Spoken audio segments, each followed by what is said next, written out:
베드로 사도가 목회자로 부름을 받은 자들을 향해서 교회 또 직분자들, 지도자들급에 있는 사람을 세우면서 이렇게 권면을 합니다. 만약에 누군가가 너희에게 구원의 도에 대한 질문을 하게 되거든 적어도 너희들만큼은 대답할 말 있게 하라. 그래서 대답할 말 있게 하라. 구원에 대한 도에 대해서 질문을 받게 되면 우물우물해서는 안 된다는 거예요.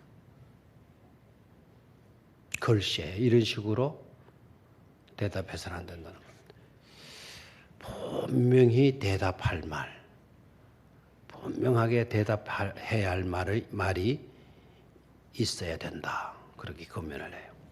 대답할 말 있게 하라. 어떻습니까? 만약에 여러분들 구원에 대한 도가 어떠합니까? 라고 질문을 누군가가 여러분에게 했다고 하면 그 질문에 대해서 확실하게 대답해 줄 수 있겠습니까? 분명하게 우리는 대답해 줄 수 있어야 돼요. 또 중요한 거는 그는 것 왜 물어? 이런 식으로 말하면 안 돼요. 어떻게 보면 질문은 굉장히 중요한 거예요. 우리나라는 조금 그런 점이 있어서는 뒤떨어져 있다 해도 과언이 아닙니다. 만약에 우리들의 자녀들이 학교에 갔다가 집에 돌아오면 그 아이들에게 대개 부모들이 물어보는 말이 뭡니까? 너 학교에서 뭘 배웠니? 이걸 묻거든요. 이게 주된 관심사예요. 학교에 가서 뭘 배웠니? 그럼 뭘 배웠니?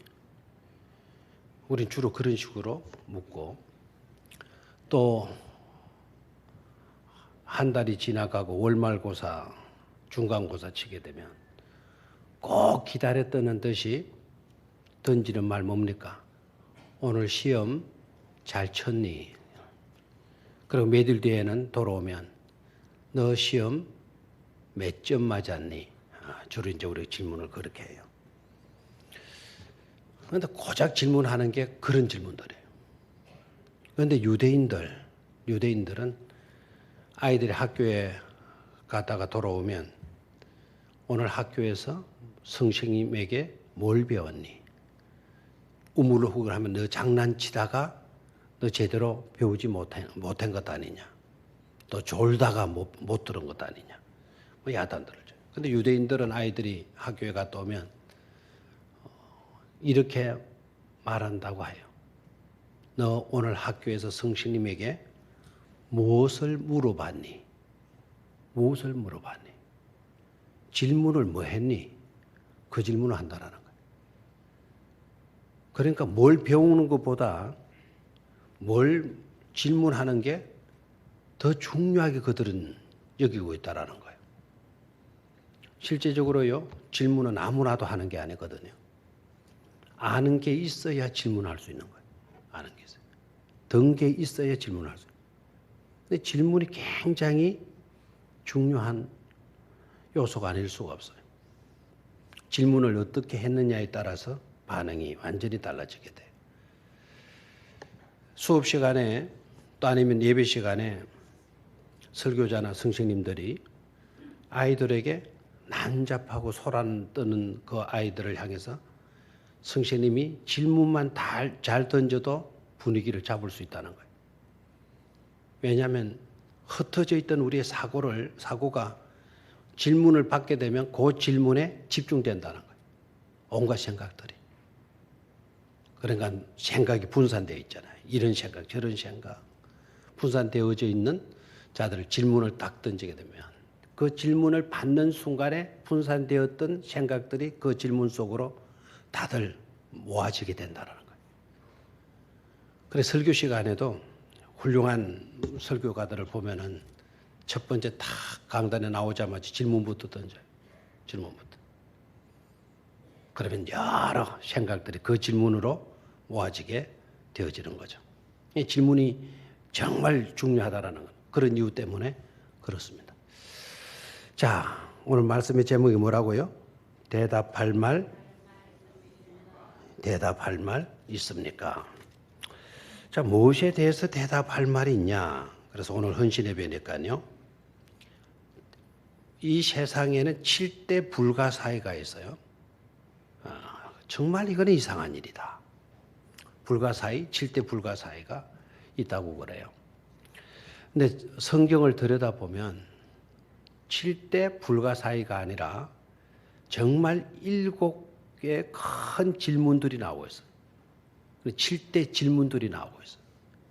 그 질문들을 우리가 받게 되면 그 질문에 대해서 대답할 말 있습니까? 제가 지금부터 질문을 한 가지씩 던질 건데요. 그 질문에 대해서 여러분 대답할 말이 뭔지, 내가 어떻게 대답해야 되는 건지 한번 생각해 보시기를 바라요. 하나님이 우리에게 질문하시는 거예요. 예수 그리스도가 우리에게 질문한 질문이 크게 몇 가지다? 크게 7가지다. 그래서 7대 질문. 하나님은 저와 여러분들을 사랑하시는 줄로 믿습니까? 우리를 사랑하셔요. 우리를 사랑하시고요. 우리를 변화시키시고 또 우리를 세우고자 하셔요. 세우고자 하시는 하나님께서 우리에게 던지는 질문. 크게 7가지.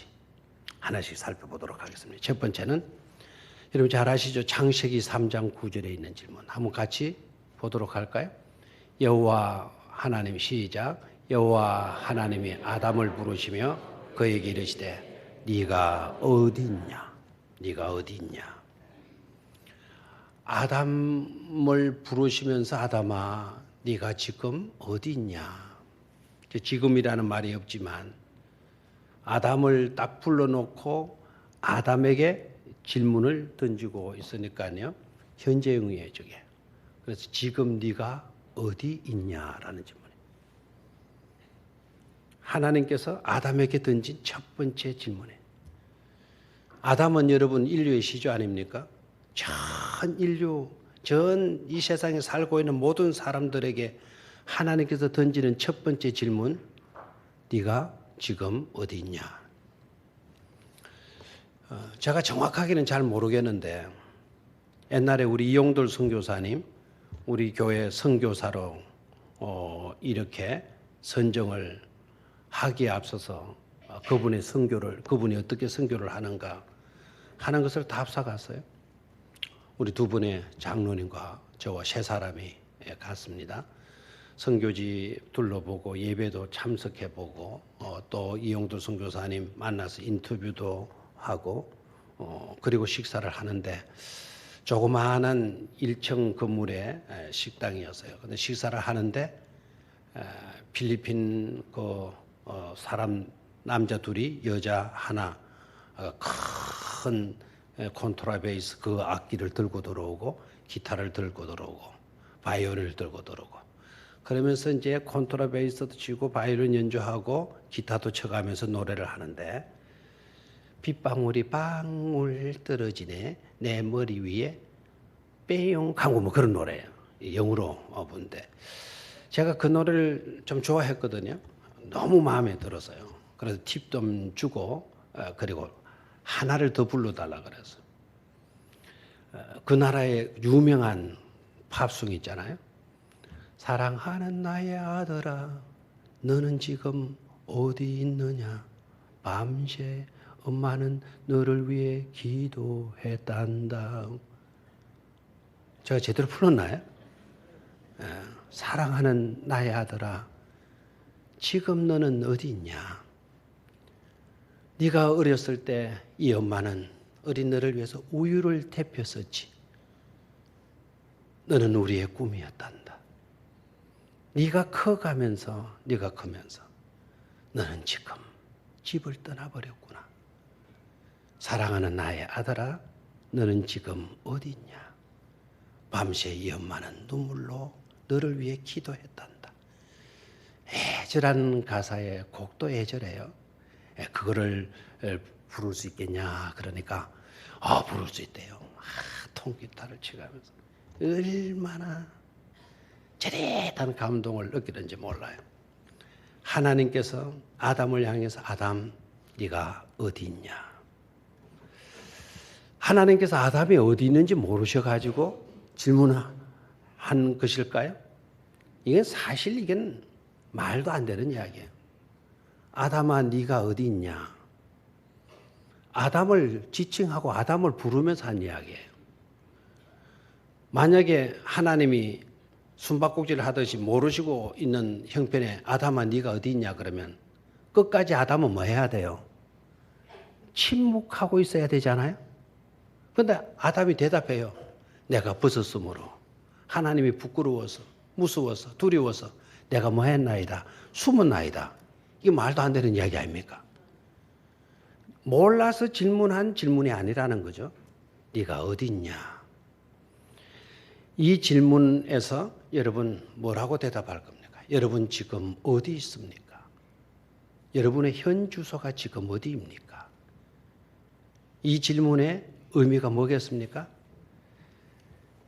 네가 있어야 할 자리에 있느냐는 질문에 아담은 있어야 할 자리에 지금 있는 것이 아니죠. 있지 말아야 할 자리에 아담이 지금 있는 거예요. 있어야 할 자리에는 없고 있어서는 안 될 자리에 아담이 있는 것을 하나님이 아시고 찾아가셔서 그에게 질문을 던진 거예요. 네가 정말 어디 있냐? 네가 정말 있어야 할 자리에 네가 있냐? 네가 있는 그 자리가 너에게 있어서 행복한 자리이더냐? 질문하는 거예요. 아담으로 하여금 내가 자리 잡고 있는 이 자리가 어떤 자리인지를 확인시키기 위한 질문이라는 거예요. 몰라서 묻는 질문이 아니고 네가 지금 어떤 자리에 있냐? 그 자리가 있어야 할 자리냐? 그 자리에 있으므로 네가 행복하고 있냐? 아담의 대답을 보게 되면 지금 이 자리는 행복한 자리가 아니라는 거예요.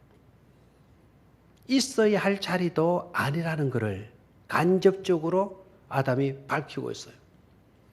내가 두려워서 숨었나이다. 숨어 있지만 떨고 있는 자리에 두려움에 사로잡혀 있는 것을 알 수가 있죠. 그리고 수치스러운 자리라는 거예요. 부끄러워서. 이 부끄러움을 어떻게 할 수가 없어서 내가 이렇게 숨어 있습니다. 그리고 책임 전가의 자리예요. 이게 다 내 잘못이 아니고 저 여자 때문이다. 어떤 사람 때문이다. 책임 전가의 자리인 것을 볼 수가 있어요. 왜 그러면 아담이 그런 자리에 있게 된 것일까요? 중요한 질문이죠. 그 질문에 대한 대답이 뭡니까? 하나님과의 관계가 뭐 해버렸다. 끊어졌다. 하나님의 말씀에 불순종함으로써 그런 자리에 존재하게 되어진 거다는 거예요. 생명을 공급받을 수 없는 그런 자리. 내게 있어서는 내가 그곳에 있어서는 안 될 자리. 그것을 확인시켜주고 있는 거예요. 여러분은 지금 어떻습니까? 자리 확인 한번 해보시기를 바라요. 있어야 할 자리에 지금 있습니까? 그 자리에 있음으로 여러분 행복하고 있습니까? 생명이 공급되어지는 그런 자리이고 있습니까? 아니면 하나님과 단절이 있으므로 죽음의 자리에 지금 머물고 있는 것입니까? 대답할 말 있어야 되겠어요. 두 번째 질문입니다. 두 번째 질문, 창세기 4장 9절입니다. 같이 읽습니다. 시작.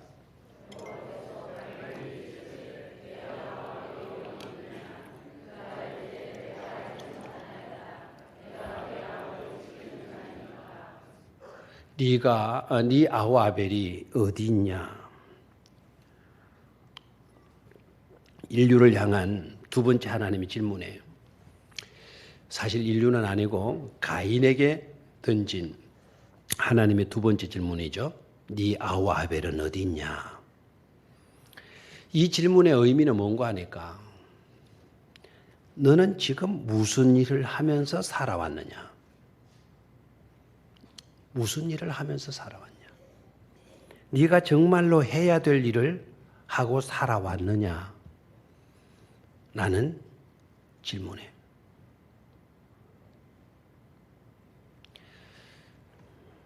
동시에 이 질문은요, 내가 정말 해야 할 것은 하지 못한 그런 삶을 살아오지는 않았는지, 하지 말아야 할 것을 하면서 살아오지는 않았는지에 대한 질문에 네 아우와 아벨은 어디 있냐? 무슨 일을 하면서 네가 지금 살아왔냐? 너의 삶 자체가 네가 해야 될 그 일을 네가 했냐? 네 아우를 죽이는 게 네가 해야 될 일이더냐? 아주 중요한 질문에 해야 할 것을 하지 못하고 해서는 안 될 일을 네가 한 것이 아니냐라고 하는 그런 질문이에요. 그런데 가인의 대답은 뭡니까? 내가 알지 못하나이다. 내가 내 아우를 지키는 자니까. 이 대답이 아니죠. 주님께서 묻고자 하시는, 듣고자 하시는 그런 대답이 아니잖아요. 네 동생을 죽인 그 일이 네가 해야 할 일이더냐? 무슨 일을 하면서 너는 지금 살아가고 있냐는 거예요. 그게 고작 네가 해야 될 일이더냐? 진정 해야 될 일은 바로 뭡니까? 알지 못하나이다. 내가 내 아우를 지키는 자니까? 아우를 지켜주는 것이 진정 형으로서, 사람으로서 해야 할 일이 아니냐라고 하는 그런 질문이죠. 여러분 어떻습니까? 네 아우와 아벨은 어디 있냐? 이런 질문을 여러분이 받았다면 여러분의 대답은 무엇이고 있을까요? 내가 뭐 그 일을 내가 해야 합니까? 나 그런 거 모릅니다. 만약에 이런 대답을 하였다고 한다면 가인이나 뭐가 다를 바가 있느냐 이거예요. 세 번째 질문입니다. 창세기 32장 27절이에요. 창세기 32장 27절. 같이 읽습니다. 시작. 그 사람이 그에게 이르되 네 이름이 무엇이냐? 그가 이르되 야곱이니이다. 하나님께서 야곱에게 던진 질문에 네 이름이 무엇이냐? 네 이름이 뭐냐? 너는 지금 어떤 신분으로 살고 있냐? 이름은 신분을 가리키죠. 이름은 그 사람의 실존을 의미하는 겁니다. 그 사람의 실존. 그 이름은 그 사람을 계시해 주는 겁니다. 그 사람이 어떤 사람인지. 오늘 경준 청년이, 경준 성세님이 주의를 했어요. 이경준 하게 되면 이름 서자, 이자, 경자, 준자만 여러분은 떠오르는 게 아니잖아요. 그 한글 세자가만 베끼는 게 아니잖아요. 이경준 그러면 이경준이가 어떤 사람이라는 것을 연상하게 되잖아요. 일단은 잘생겼죠. 그리고 성품이 좋죠. 또 성실해요. 성실하고.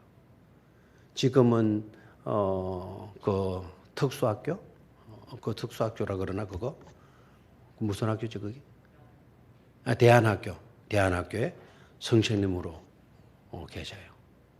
그러니까 늘 기숙사에 그 아이들과 같이 지내고 방학이니까 교회에 오셔서 이제 교회에서 생활하는데 어저께 밤에도 늦게까지 저 위에 아동부실인가 고동부실인가 거기에서 막 연습하고 노래 부르고 하는 것 같더라고요. 이경준 하면 한글로 이자, 경자, 준자만 딱 보여되는 게 아니라 경준이의 삶 자체가 드러나잖아요. 하나님께서 네 이름이 뭐냐? 하나님께서 야곱의 이름을 몰라서 그런 질문을 하였겠습니까? 너는 지금 누구로 살았느냐? 지금까지 너는 누구로 살았느냐? 어떤 신분으로 살았느냐? 어떤 정체성을 가지고 살았느냐라고 하는 질문이에요. 야곱은 거기에 대해서 대답합니다. 야곱으로 살았습니다. 저는 야곱입니다. 내 노력, 내 열정, 내 생각, 내 방법대로 모든 것을 이루고자 하는 그런 삶을 살았습니다. 야곱의 이름의 뜻이 뭡니까? 발 뒤꿈치를 움켜쥐는 사람이에요. 그러니까 발목걸이를 잘해요. 야곱 같은 사람 만나면 여러분 조심하셔야 돼요. 항상. 이 사람은 머리가 또 굉장히 뛰어나요. 대개 그런 사람이 뛰어나잖아요. 저는 이 사람을 단적으로 이렇게 말해요. 덩치고 아약하는 순간에 간때 가는 사람이라고요. 그만큼 사기꾼이에요. 하나님께서 네 이름이 뭐냐? 너는 어떻게 살아왔냐? 택함을 입은 사람으로서의 너의 정체성이 뭐냐는 질문이었어요. 그대 야곱입니다 라고 이렇게 대답을 해요. 하나님이 듣고 싶은 이름이 아니죠. 하나님은 어떤 이름을 기대하였는가 하니까 이스라엘이라는 이름을 기대하는 거예요. 그래서 야곱에게 그 이름 안 된다. 네 이름을 지금부터 뭐라고 해라? 이스라엘로 해라 라는 거예요. 주인이 네가 아니다. 너의 삶의 주인은, 네 인생의 주인은 나이고 싶다. 이스라엘의 뜻이 뭐라 그랬어요? 하나님 아니고서는 저는 살아갈 수 없는 사람입니다. 하나님과 겨루어서 이겼다. 하나님과 겨루어서 레슬링 해가지고 하나님을 곤두박질 치게 만들었다. 그런 의미로가 아닙니다. 하나님도 야곱이 하도 물고 늘어지니까 그냥 두고는 가시지를 못하는 거예요. 우리나라도 야곱과 같은 그런 애절한 사연의 노래가 있잖아요. 정말 가시렵니까? 예? 날 두고 가시렵니까? 지 인정 가시려면 뭐 어떻게 하라는 거예요. 정말 이대로 가시면 안 되는 거예요. 그래서 하나님을 사로잡고 이제 자신은 불구자까지 되어졌으니까 살아갈 방도가 없는 거예요. 옛날에는 내 열심 가지고 얼마든지 산다고 큰 소리 했어요. 실제적으로 지금까지 그렇게 살아왔어요. 수단과 방법을 안 가렸어요. 뭐 형도 속여먹고 장인도 속여먹고 자기 부인도 속여먹고 다 속여먹는 거예요. 지금까지 그래 살아와. 이제 얻어맞고 나니까 그렇게 살아갈 수가 없게 돼요. 그래서 어떻게 하든지 나에게 복을 주고 가셔야 된다고. 살 길을 열어주고 가셔야 되지 않겠냐고 막 붙들고 늘어지니까 하나님께서 네 이름을 바꿔줘요. 네 이름이 뭐냐? 야곱입니다. 그 이름 갖고 안 된다. 이제부터는 뭐라고 해라? 이스라엘이라 해라. 하나님 은혜 주시지 않으면 못 살자. 하나님이 주인이 되는 그런 삶을 사는 너가 되어야 된다라는 거예요. 네 이름이 뭐냐? 지금도 야곱같이 그렇게 살아가는 사람 없습니까? 노력하면 성공할 수 있다. 열심히 공부하면 잘 될 수가 있다. 자나깨나 불철주야 우리가 집념을 가지고 전력 투구하게 되면 반드시 좋은 날을 기대할 수 있다. 여러분 그렇게 자신합니까? 그와 같은 일들은 깨어져야 될 거예요. 그와 같은 이름표는 떼내야 할 이름표예요. 새로운 이름표를 붙이셔야 돼요. 하나님의 은혜로만 저는 잘 될 수가 있는 줄 믿습니다. 하나님 아니고서는 절대로 나는 제대로 된 삶을 살 수가 없는 존재입니다. 이렇게 대답할 수 있는 그런 대답할 말을 가질 수 있게 되기를 축원합니다. 자, 그 다음에 출애굽기로 내려갑니다. 출애굽기 4장 2절 네 번째 질문에 출애굽기 4장 2절 시작. 여호와께서 그에게 이르시되 네 손에 있는 것이 무엇이냐? 그가 이르되 지팡이니이다. 그래서 이 질문은 누가 누구에게 하신 질문일까요? 하나님께서 누구에게? 모세에게 던진 질문이에요. 이 질문의 내용은 네가 어떻게 살아왔느냐? 네가 어떻게 살아왔느냐라는 라는 질문이에요. 모세의 삶도요, 야곱의 삶과 일맥상통하는 점이 있어요. 모세가 바로의 궁전에서 바로의 공주의 아들의 신분을 가지고 자라잖아요. 큰 꿈을 가져요. 비전을 가져요. 그리고 그렇게 되면서 어머니로부터 유아 교육을 철저하게 받았죠. 유아 교육을. 유모로 들어온 친엄마가 유모로 돌아와서 젖을 먹이면서 너는 이스라엘 백성이다. 너는 이스라엘 백성과 함께하는 그런 인물이 되어야 된다.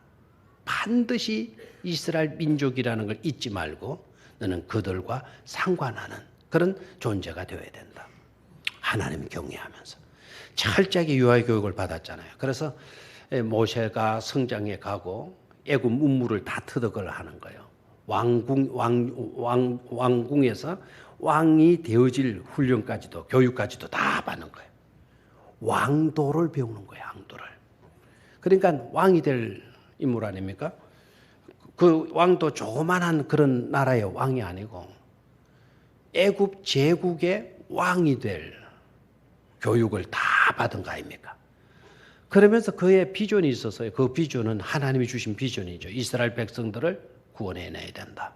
그래서 이스라엘 민족을 구원할 수 있는 사람은 나다라는 그런 생각을 가지게 돼요. 나는 이스라엘을 구원할 자다. 그렇게 철저하게 믿음을 가져요. 그런데 그것을 가리켜서 믿음이다 말하면 안 돼요. 그것은 믿음이 아니고 그건 바로 자신의 신념이에요. 신념. 믿음과 신념은 구분할 수 있어야 돼요. 믿음은 하나님이 은사로 주시는 거예요. 우리들의 심령 가운데 믿음을 불어넣어 주시는 거예요. 신념은요, 나의 의지와 나의 지성을 가지고 내가 결단하는 거예요. 그래서 신념은 나로 말미암아 비롯되어진 것이고 믿음은 하나님으로 말미암아 비롯되어진 겁니다. 그것이 하나님의 뜻이 아니었어요. 그래서 그런데도 모세는 큰 꿈을 가지고 언젠가는 내 민족, 내 백성을 내가 구원하리라. 그래서 싸움하는 것을 보고 이스라엘 편을 들고 하잖아요. 이스라엘 편을 들고 막 말을 안 들으니까 모세가 체력은 좀 약해서 그랬는지 모르지만 돌을 들어가지고 쳐 죽여버리죠. 살인자가 돼요. 철저하게 모세의 생각은 그래라서 그렇게 해서라도 내 동족을 지키고 보호해 줘야 될 것으로 생각을 해요. 자기 신념이었어요. 자기 철학이었고.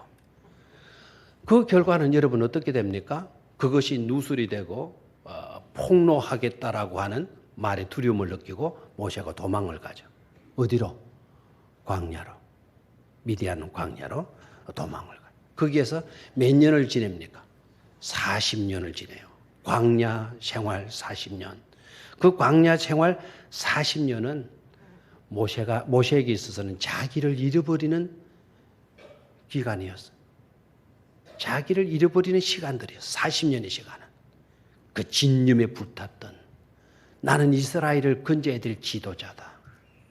내가 이스라엘 백성에게 해방을 안겨줘야 된다. 그것이 다 사라져버리는 자기를 잃어버리는 그와 같은 시기였단 말이에요. 그런데 그런 모세를 향해서 하나님이 찾아오시고 질문하는 거예요. 모세야, 네 손에 든 것이 뭐냐? 모세의 대답이 뭐로 나와 있습니까? 지팡이입니다. 깡마른 지팡이입니다. 생명력 없는 나무떼기입니다. 아무런 희망도 없는 생명도 없는 그런 나무떼기입니다. 물건입니다. 하나님이 그걸 모르셔서 묻는 질문은 아니죠. 그 질문 속에서 모세가 들어야 할 메시지는 뭔가 하니까 너는 누구에게 붙잡혀 살고 있느냐? 네 손에 든 것이 뭐냐? 마른 지팡이다.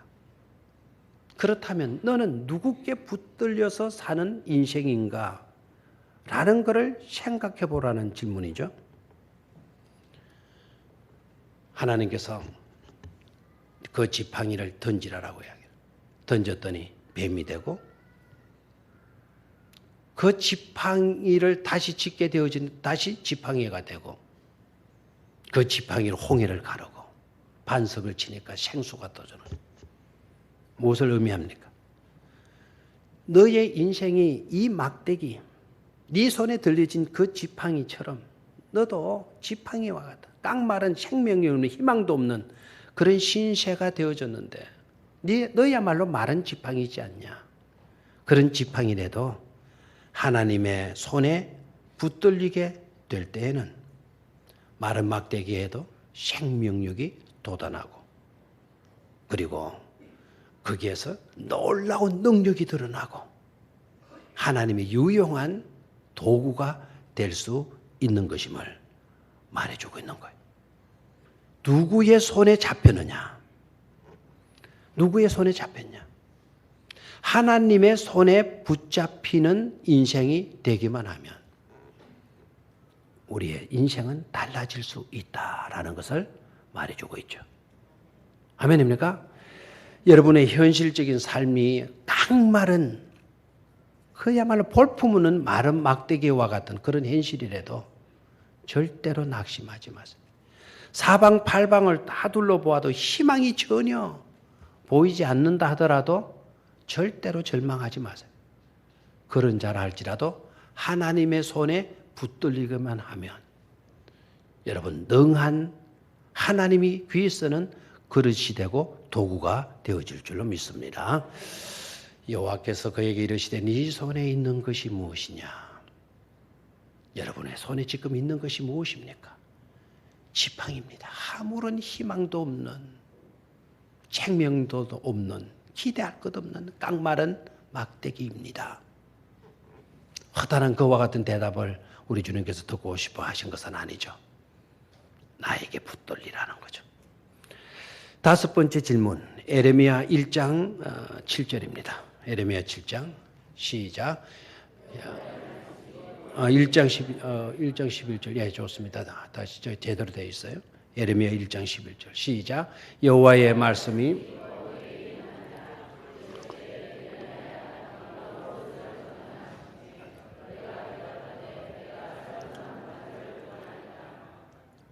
내가 대답하되 내가 살구나무 가지를 보나이다. 네가 무엇을 보느냐? 네가 무엇을 보느냐? 이 질문은 하나님께서 예레미야 선지자에게 던진 질문이에요. 근데 예레미야는 어떤 선지자인고 하니까 아주 믿음으로 정말 나라를 잘 이끈 요시야 왕 때부터 내 임금을 모시는 여호야김, 여호야긴, 시드기야까지. 이스라엘의 마지막 임금이 시드기야인데 그 내 임금을 모시게 돼요. 내 임금을. 그 내 임금이 바뀔 때, 네 분의 임금이 바뀔 때에 선지자 활동을 한 인물이 누군가 하니까 에레미야예요. 그 에레미야에게 하나님께서 네가 무엇을 보느냐라는 질문을 해요.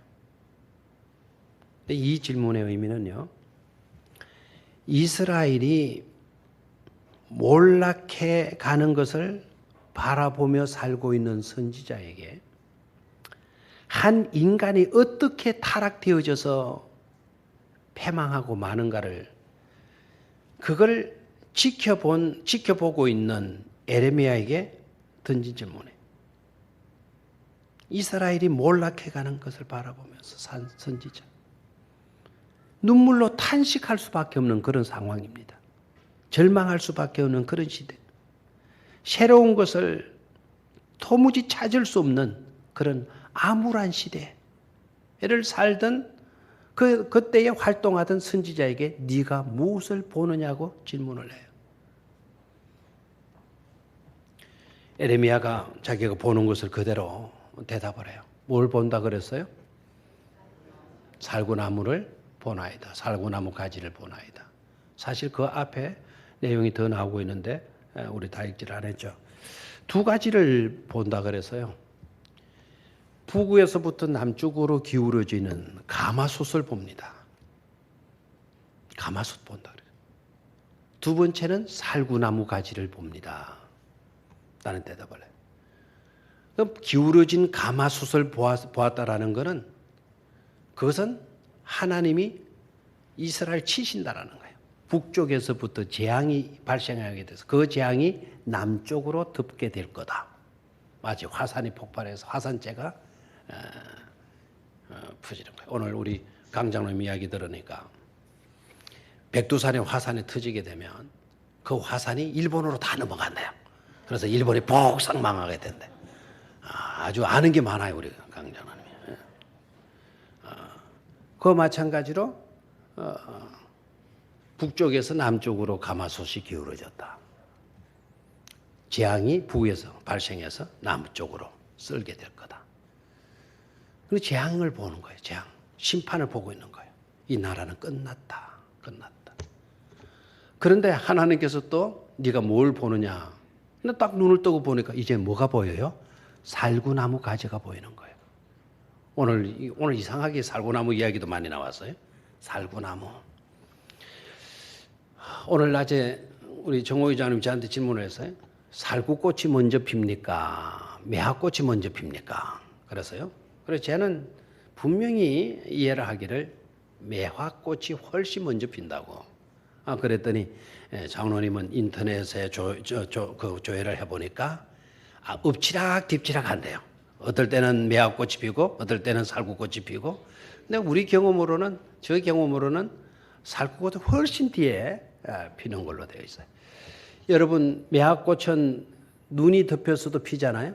근데 살구꽃은 눈 덮이면 안 펴요. 눈 덮였을 때도 핀다 해서 설중매인가 뭐 그런 이름도 나왔잖아요. 눈 속에도 피는 꽃, 설중매 뭐 이렇게 해서 매화꽃이 먼저 피는 걸로 돼요. 근데 이스라엘 사람들에게 물으면 제일 먼저 피는 꽃이 뭐냐라고 물으면 그 사람들은 샤케드, 살구꽃이라 그래요. 이 살구꽃의 의미가 굉장히 중요해요. 희망을 말해주는 거예요. 깡말랐던 나무가지에 생명이 솟구치는 거예요. 이는 희망을 말해요. 그리고 샤케드라고 하는 이 단어와 지킨다, 보호한다, 돌본다라고 하는 단어가 똑같아요. 그러니까 샤케드 하게 되면 살구나무도 되지만 샤케드는 뭐 한다는 거죠? 지키고 보호한다라는 거예요. 하나님께서 네가 뭘 보느냐? 기울어진 가마솥을 봅니다. 심판에 끝나버리는 거예요. 끝나버리는 그 와중에도 끝남이 목적이 아니라 네가 무엇을 보느냐? 다시 물으시고 살구나무를 봅니다. 생명이 움돋는 것을 보게 되고 희망이 싹 트는 것을 보게 되고 그리고 뭡니까? 하나님의 지킴과 보호함에 손길이 미치게 되는 것을 봅니다. 라는 거예요. 여러분들은 어떤 것을 봅니까? 항상 보는 게 늘 망하고 기울어지고 패망하는 그와 같은 것만 봅니까? 눈을 들어서 다시 볼 수 있게 되기를 축원합니다. 그보다 현실이라도 샤케드, 살구나무를 봅니다. 희망을 봅니다. 생명에 솟구쳐 나는 그런 생명력을 저는 보고 있습니다. 이런 메시지를 꼭 들으실 수 있게 되기를 축원합니다. 중요한 과제가 있어요. 자, 어떻게 보냐? 너는 지금 너의 현실을 어떤 관점에서 보고 있냐?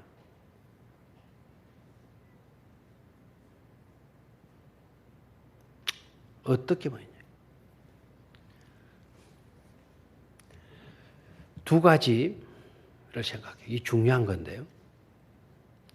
현실을 통해서 하나님의 역사를 바라보고자 합니까? 아니면 하나님의 역사를 보는 것을 통해서 나의 삶의 현실을 보고자 합니까? 내 형편, 내 현실을 통해서 하나님의 역사를 보고자 합니까? 아니면 하나님의 역사하심을 통해서 나의 현실을 보고자 합니까? 이 칠판만 있으면 제가 그림이 여러분이 쉽게 이야기할 될 건데 나의 형편을 보면서 하나님의 역사하심을 보고자 합니까? 아니면 하나님의 역사하심을 바라보고 그것을 통해서 나의 현실을 보고자 하는 것입니까? 분명히 깨달아야 돼요. 나의 현실을 통해서 하나님의 역사를 보고자 하면 아무도 하나님의 역사를 볼 수가 없어요. 하나님 지금 예레미야에게 던지는 질문의 핵심 내용이에요. 하나님의 역사하심을 통해서 현실을 바라보라는 거예요. 우리 현실을 보니까 가마솥이 남쪽으로 기울어졌어요. 어떤 희망이 있을 수가 있겠어요? 심판으로 재앙으로 끝나버리고 말 텐데요. 그런데 하나님이 뭐라 그래요? 그런 현실 속에 있으면서도 하나님은 뭘 보라는 거죠? 살구나무를 보여주시는 거예요. 하나님의 역사하심을 통해서 나의 현실을 보라는 겁니다. 자, 여러분 보십시오. 할 수 있거든이 무슨 말이냐? 믿는 자에게는 뭐 할 것이 없다? 능치 못할 것이 없느니라. 내게 능력 주시는 자 안에서 나는 모든 것을 할 수 있다 없다? 할 수 있다라는 거예요. 내게 능력 주시는 자 안에 있을 때 모든 것을 할 수 있는 거예요. 내 능력, 내 형편, 내 현실적인 것, 그것을 먼저 우선하게 되면 그 어떤 것도 이룰 수가 없게 되어진다 이 말입니다. 내 형편 다 보고 나면 어떻게 하나님께 접근할 수가 있습니까? 이 제약투성이, 이 모순투성이 잘못돼도 한참 잘못된 이 모습 가지고 어떻게 우리가 하나님 앞으로 나갈 수 있습니까? 그러나 하나님의 역사하심을 바라보니까 우리는 담대히 하나님 앞으로 나아갈 수가 있는 줄로 믿습니다. 하나님의 역사하심은 없나요? 독생자까지도 아끼지 아니하고 우리를 위해서 내어주셨잖아요. 하나님의 역사하심이 뭡니까? 복음의 역사하심이에요. 예수 그리스도를 이 땅에 보내셔서 우리의 모든 온갖 허물과 죄악을 감당시키셨어요. 그래서 내 대신 십자가에 달려 죽게 하셨어요. 그 역사하심이 있었기 때문에 우리는 감히 하나님의 보좌 앞으로 나올 수가 있는 줄로 믿습니다. 나의 현실을 보고 하나님의 역사를 보려고 하지 마세요. 하나님의 역사, 하나님의 사랑의 역사하심을 통해서 나의 현실을 보게 되면 불가능한 현장이라도 희망이 있고 놀라운 은총이 깃들게 되는 줄로 믿습니다. 여섯 번째 질문, 요한복음 5장 6절입니다. 자, 같이 읽습니다. 시작. 예수께서 그 누운 것을 보시고 병이 벌써 오래된 줄 아시고 이르시되 네가 낫고자 하느냐. 말도 안 되는 질문을 또 하셔요. 7대 불가사의가 있는 것처럼 정말 이상한 질문 우리 하나님이 예수님이 하시고 있는 것을 보게 돼요. 베데스다 연못가에 그 놓여있던 38년 된 병자, 38년 동안 요행만을 기다리고 하루하루를 지내왔어요. 그러기를 38년간을 해왔어요. 그 사람에게 네가 낫고자 하느냐? 이 말이라도 되는 질문입니까? 아니 낫고 싶으니까 지금까지 여기라도 와 있는 거 아닙니까? 네가 낫고자 하냐? 왜 이 질문을 하시는 거죠? 이 질문의 의미가 뭐죠? 이 질문을 받았을 때 이 38년 된 병자가 무슨 말을 해요? 낫고 싶습니다. 이렇게 말해요? 못해요? 못하는 거예요. 내가 물이 동하였을 때 가려고 하면 다른 사람들이 먼저 들어갑니다. 그리고 나를 물이 동할 때 데려다 주는 사람이 없습니다. 낫고 싶단 말입니까? 낫고 싶지 않단 말입니까? 낫고 싶지만 낫고 싶다라는 말을 감히 못하는 거예요, 지금. 처음에는 안 그랬을 거예요. 낫고 싶다고 말했을 겁니다.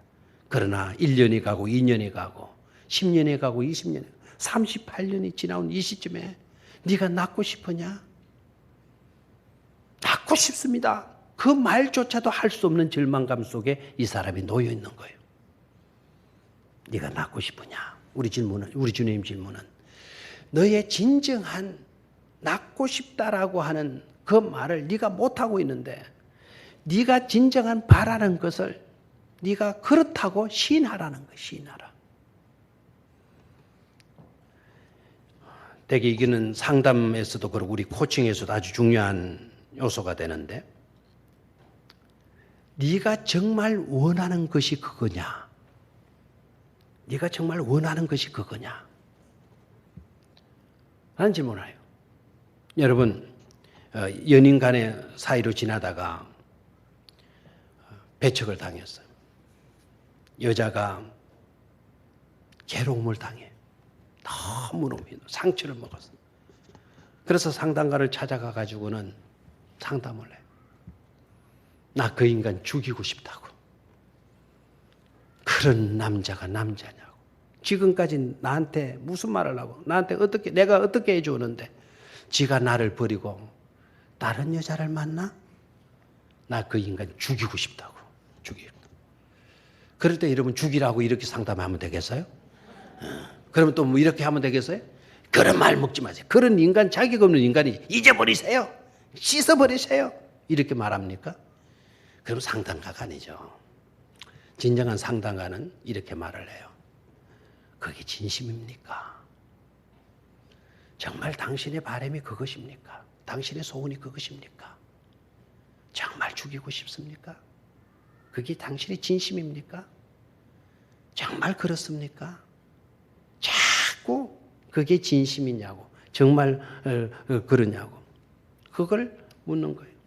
그게 당신이 정말 바라는 소원한 일이느냐고 계속 반복해서 질문하게 되면 이 사람이 생각하게 되는 거죠. 그 기간 동안에. 그 사람을 죽이고 싶은 게 아니라 그 사람을 다시 갖고 싶은 거예요.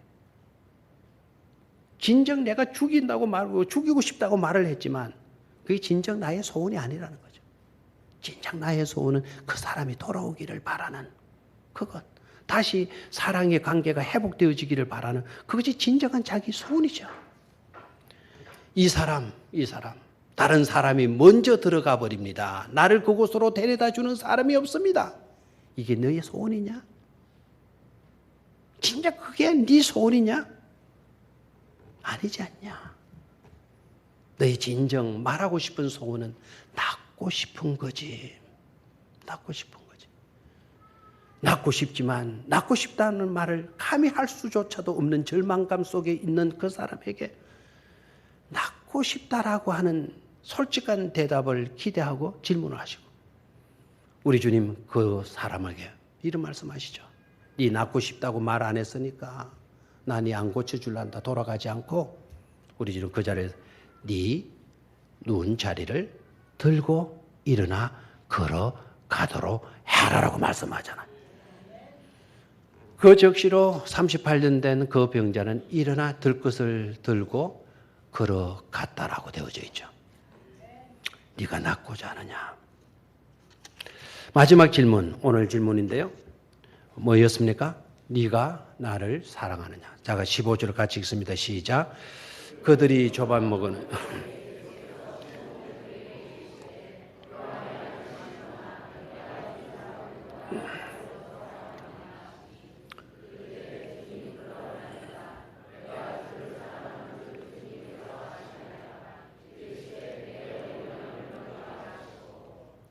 네가 나를 사랑하느냐. 참 어떻게 보면 우리 주님 굉장히 소극적인 사람인 것 같죠. 우리 주님이신데 그 한 인간의 사랑한다는 고백 그거 뭐 들으면 뭐 어떻겠고 안 들으면 뭐 어떻겠어. 별로 중요치 않은 것 같은데 그런 베드로를 찾아가서 네가 나를 사랑하느냐. 이 질문도 이상한 질문이 아닐 수가 없어. 근데 이 질문의 내용은 너와 나의 관계가 지금 어떠하고 있냐? 어떤 관계성 속에 네가 있느냐라는 질문이에요. 남이지 않지 않냐는 거예요. 여러분 얼마 전에 IS 이슬람 스테이트 문제로 우리 한국의 젊은 아이가 거기에 뭐 가입된 일로 떠들썩했잖아요. 일본 기자를 참수시키고 영국 기자를 참수시키고 정말 무시무시한 테러 단체예요. 세계가 그냥 소름을 끼치고 있잖아요. 무자비하게 산채로 화형을 시키고. 근데 그런 뉴스를 들어도 여러분들은 별로 신경 안 써요. 그런 일이 있었는갑다. 뭐 너거야 뭐 어떻게 하든지 뭐 이런 식으로 지나죠. 근데 만약에 그런 일이 우리 교회에서는 일어나서는 안 될 거예요. 근데 만약에 그 단체 속에 여러분의 아들이 개입이 됐다 생각해 봐요. 그 단체는 놔두고 그 사람한테 여러분의 아들이 끌려갔다 생각해 봐요. 뭐 그런 이야기 뭐 이렇게 지나갈 수 있겠어요? 절대로 그렇게 못해요. 막 교회에 와서 막 울음을 터뜨리면서 울면서 기도할. 우리도 다 그분을 위해서 그 안전을 위해서 우리도 기도할 거예요. 우리 교회가 금식 기도해 갈 거예요. 통성 기도해 갈 거예요. 왜 그렇죠? 관계성이라는 거예요. 내 아들이 거기에 있다. 이 관계성 때문에. 주님께서 많고 많은 사람들이 있지만 베드로를 찾아가서 네가 나를 사랑하느냐? 왜 그래요? 그만큼 너와 나는 밀접한 관계, 끊어져서는 안 될 관계성 속에 있다라는 거죠. 그리고 그 관계성 속에서 생명과 같은 요소는 바로 뭡니까? 사랑이잖아요. 모든 관계성 속에 기본적으로 그러면서도 전체가 되어져야 될 요소가 바로 뭔가 하니까 그게 바로 사랑이에요. 사랑. 아멘입니까? 우리도 교회 공동체 아닙니까? 교회 공동체. 교회 공동체는 관계성으로 이루어지게 돼요.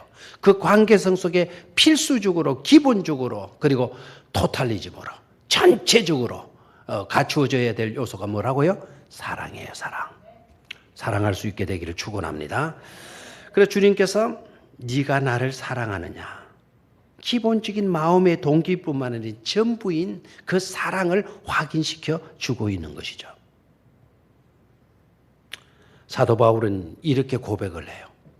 그리스도의 사랑이 나를 강건하시도다.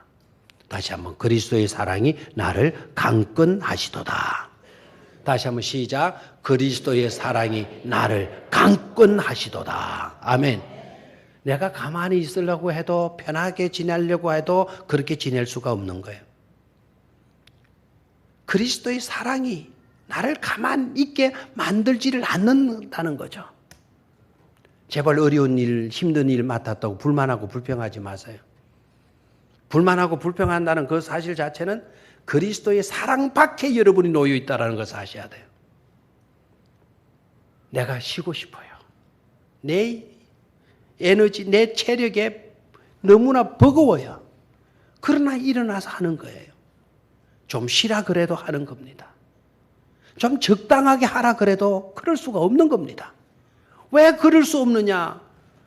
누가 욕하기 때문에 그게 싫어서 그러냐? 그런 게 아니라니까요. 뭐라고요? 그리스도의 사랑이 나를 강건하시는 거예요. 쉬지 못하는 거예요. 힘들어도 그 일을 감당해야 돼. 그리스도의 사랑이 강건한 얼마나 귀중한 고백인지 몰라요. 자, 몇 가지 질문했어요? 우리는 7가지 질문했어요. 이런 질문은 자주 질문해야 돼요. 내 자신에게. 그리고 우리 가족들에게. 자주 질문해야 돼요. 이 질문을 통해서 본질을 아는 게 중요해요. 본질을 알게 될 때 나를 발견할 수가 있어요. 나를 발견할 때 나의 존재 가치를 알게 돼요. 나의 존재 가치를 알 때 우리는 은혜를 발견하게 되고 은혜를 발견하게 될 때 감사가 나오는 거예요. 감사가 나오게 될 때 희생과 봉사의 삶을 살아갈 수가 있는 겁니다.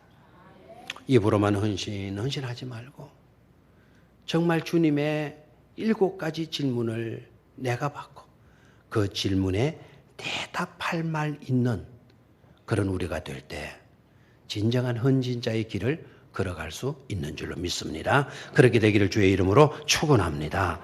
대답할 말 있는 복된 우리 1, 2, 3, 4 남성교회 회원들이 되게 하시고 뿐만 아니라 우리 교회 온 성도